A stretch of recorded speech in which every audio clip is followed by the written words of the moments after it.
Welcome back, RPG a Day number 9. August 9th is favorite dice or die. Um, I have two answers to this. So, overall, especially of the more commonly thought of dice, um, percentile. Not the actual D100, though that's an interesting die. People are always like, man, how do you read this thing? Because I do own one. And I was like, well, you get used to it. Like at first, I needed to stand right over it to read it, and looking straight down and kind of get an idea of what's in the middle. But now I can actually read it cockeyed. Kind of just roll on the table and be like, oh yeah, that's the number on top. It just takes some practice. But two D10s, one with a leading percentile. I like that. I don't mind like the patterns of like, oh, my red one's always my tens die or whatever. That's fine. But I just like the look of the actual percentile set better. And everything it can basically be expressed in percentages, right? Or most any other kind of fraction. But percentiles get down to the nitty gritty for sure. And you can just round things out. You could say things. You could say the same thing for D20s. D20 isn't bad. It's a 5 percentile gap. But one, it's my hipsterism. And my dislike of Dungeons and Dragons. I don't like D20. Like if you say, "Oh, this is a D20 system," I'm probably not going to be interested in playing it. Like you'd have to convince me on all the other mechanics. Just the mere fact that it's a D20 makes me go, boring. Also, and part of that's because of percentages. Like, sure, Rollmaster's open-ended up and down in the last 5%, but overall, like, say the typical, like, oh, D20 and Nat 20 is a critical. Why is it always 5%? Like, some of me thinks that maybe it shouldn't be 5%, maybe smaller than that, 3%, 2%, something like that. And you can't do that, per se, on D20 without multiple rolls. So, I'm not crazy about the D20. But that's not part two. Sorry. Part two of this is D30. Right? You gotta throw in an oddball die in there, whether it's the like odds only die or this or that. D30, like that's same sort of thing. Like D20 is only 5%. D100 percentile is actually like our 1%.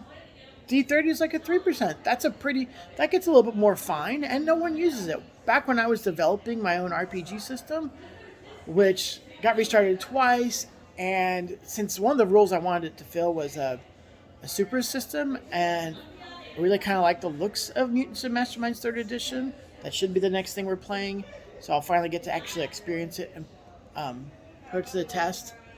I've put things aside, but what I was going to do was a D30 system. I was going to do the face rip 4C chart, except for it was going to be 5C. I want a critical failure as well as a critical success on a D30 rather than a percentile. And yeah, I even bought a bunch of D30s so that if I took it to a convention or whatever for playtesting, I could just have D30s because that's going to be odd, right? Like how else do you do a D30? So that's the oddball die that I really particularly like. Also, hit location dice. I have a hit location die that's D12, so obviously it only really works for humanoids. But that's a fun die, and I have these. I have this super old. Is it a D6? It's a 6-sider.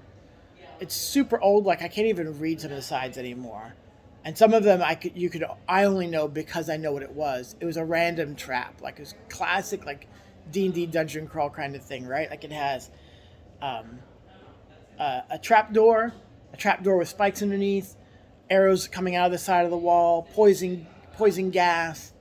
Like so, it's just a random trap die. I'm going through a lot more than 2 here, and then did I? It was when we went to Dragon Con. I found these, but I actually heard about them.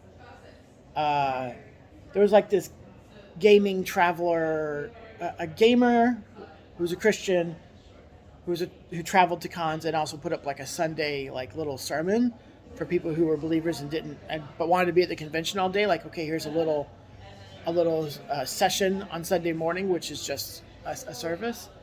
And he had these. And then years later, when my wife and I went to Dragon Con for our 5th anniversary, I found a set, and we call them the sermon generator dice. There's a D14 with the 7 vices and virtues, and then a D10 with the 10 commandments. And so it's just kind of like roll them together and come up with the sermon topic. It was it's kind of cute. It's just kind of funny. But there's you know what? There are lots of really fun dice out there. Shout out to Runeslinger, who does kind of dice show offs on his YouTube channel back when he was a little bit more active on the video side. And he always manages to get some interesting dice. If I had more money to drop on dice just to put more dice in my bag, I'd probably buy some of the ones that he's shown off on his channel, but I'd prefer to spend that money on other things.